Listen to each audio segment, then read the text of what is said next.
رابعہ بصری رحمت اللہ علیہ کو دنیا سے گئے ہوئے 1200 سال ہو چکے ہیں، لیکن ان کا نام آج بھی زندہ ہے، رابعہ بصری۔ رابعہ بصری نہ کوئی شہزادی تھی، نہ کوئی ملکہ تھی، نہ کوئی وہ خوبصورت تھی، نہ کوئی خاندانی تھی، بلکہ عورت ہونے کے لحاظ سے ہر عیب اس میں تھا۔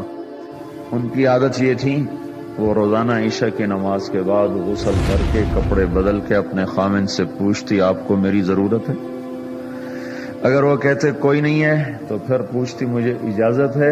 وہ کہتے اجازت ہے تو پھر مصلی پہ کھڑی ہو جاتی ہے اور فجر کی نماز تک مصلی پر کھڑی رہتی تھی۔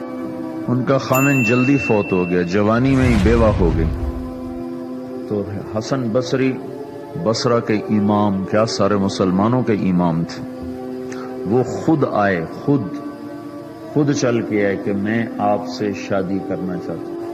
وہ کوئی شادی کا شوق نہیں تھا ان کو، وہ تو اولاد کے قابل نہیں، شکل صرف ان کی نیکی اور ان کا جو اللہ سے تعلق تھا، ان کو یہ لالچ ہوا کہ یہ میری بیوی ہو جائے تو اس کی طفیل شاید میری بخشش ہو جائے۔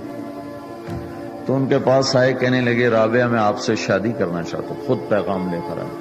تو انہوں نے فرمایا میری 4 باتوں کا جواب دے دو تو میں شادی کر لیتا۔ کہنے لگے کیا؟ کہ یہ بتاؤ میں جنتی ہوں کہ دوزخی ہوں؟ کہنے لگے یہ تو میں کچھ نہیں کہہ سکتا۔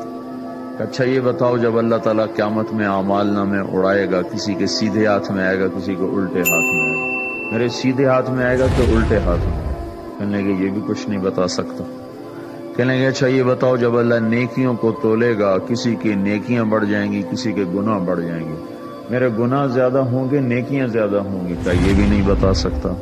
کہ اچھا یہ بتاؤ جب لوگ بول سرات سے گزریں گے، کوئی پار نکل جائیں گے، کوئی نیچے گر جائیں گے، تو میں پار نکلوں گی کہ دوزخ میں گروں گی؟ کہنے لگے یہ بھی میں نہیں بتا سکتا۔ تو پھر فرمایا اچھا جاؤ مجھے تیاری کرنے دو، مجھے ان 4 باتوں کی تیاری کرنی ہے، میرے پاس شادی کے لیے وقت کوئی نہیں ہے۔ جو اللہ سے دوستی لگا لیتے ہیں اللہ دنیا ان کے لیے مسخر کر دیتے، اللہ دنیا ان کے پاؤں میں ڈال دیتے۔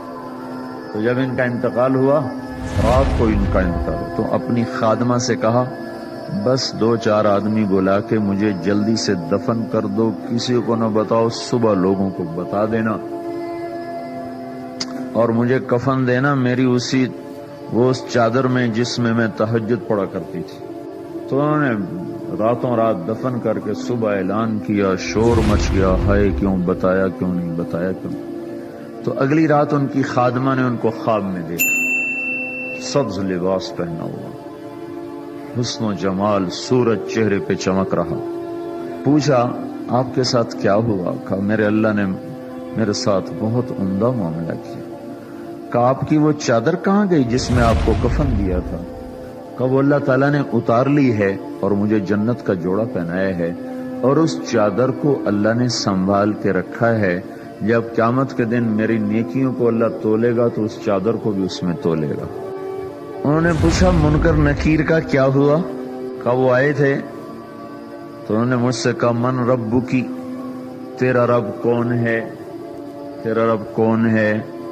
تو میں نے منکر نکیر سے کہا جس اللہ کو 40 سال نہیں بھلایا اس کو 4 ہاتھ زمین کے نیچے آ کر میں بھول جاؤں گی؟ کہ جس رب کو 40 سال میں نہ بھلا سکی اس کو 4 ہاتھ زمین کے نیچے آ کر میں بھول جاؤں گی؟